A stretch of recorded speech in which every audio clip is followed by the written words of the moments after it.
ఒకవైపు ఆంధ్రప్రదేశ్లో ప్రభుత్వం పోలీసులను విచ్చలవిడిగా వాడుకొని కక్షపూరిత రాజకీయాలకు పాల్పడుతుంది అని విమర్శలు వినిపిస్తూ ఉంటే, మరొక వైపు డీజీపీ స్థాయి డీజీ ర్యాంక్ ఉన్న అధికారులు కూడా మాకు తీవ్ర అవమానాలు ఎదురవుతూ ఉన్నాయి అని చెప్పి ఏకంగా వాళ్ళు స్వచ్ఛంద పదవీ విరమణలకు పూనుకోబోతూ ఉన్నారు అని చెప్పి మరోవైపు నుంచి కనుక వార్తలు వెలువడుతూ ఉన్నాయి.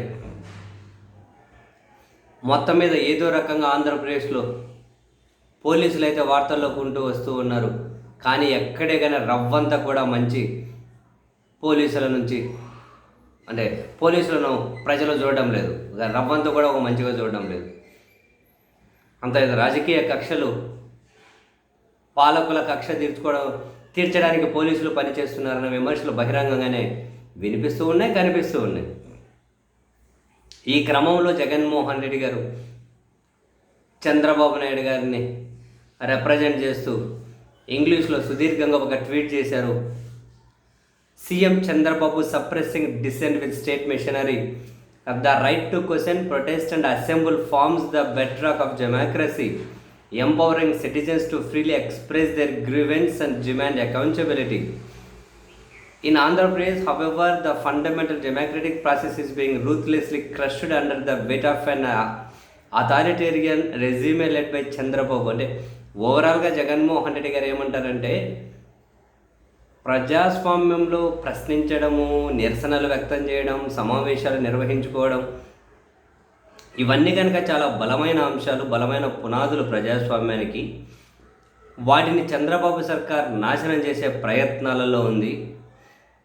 పోలీస్ వ్యవస్థను అడ్డం పెట్టుకొని ప్రశ్నించే గొంతుకలను నలిపేస్తున్నారు.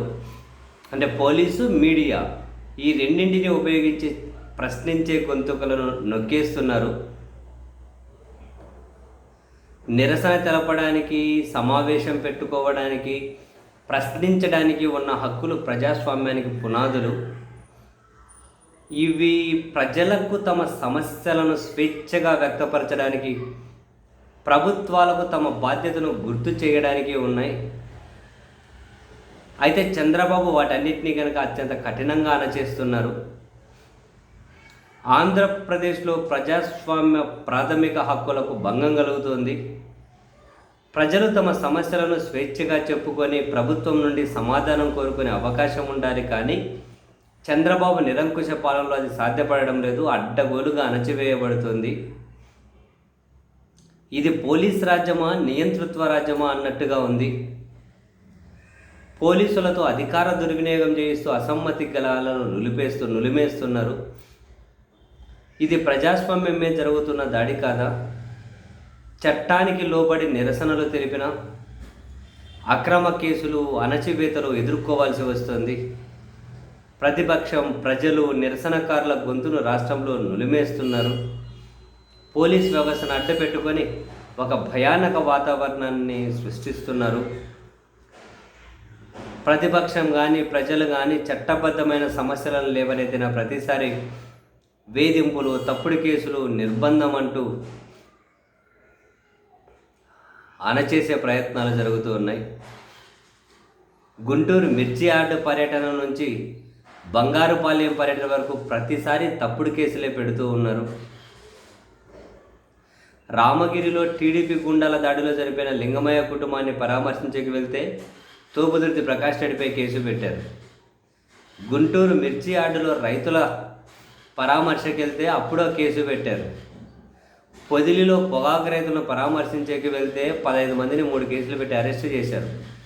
పల్నాడులో పోలీసు వేధింపులకు ఆత్మహత్య చేసుకున్న నాగమల్లేశ్వర కుటుంబాన్ని పరామర్శించడానికి వెళ్తే 5 కేసులు పెట్టారు. 131 మందికి నోటీసులు జారీ చేశారు. సినిమా పోస్టర్లు ప్రదర్శిస్తే వాళ్ళను జైల్లో పెడుతూ ఉన్నారు.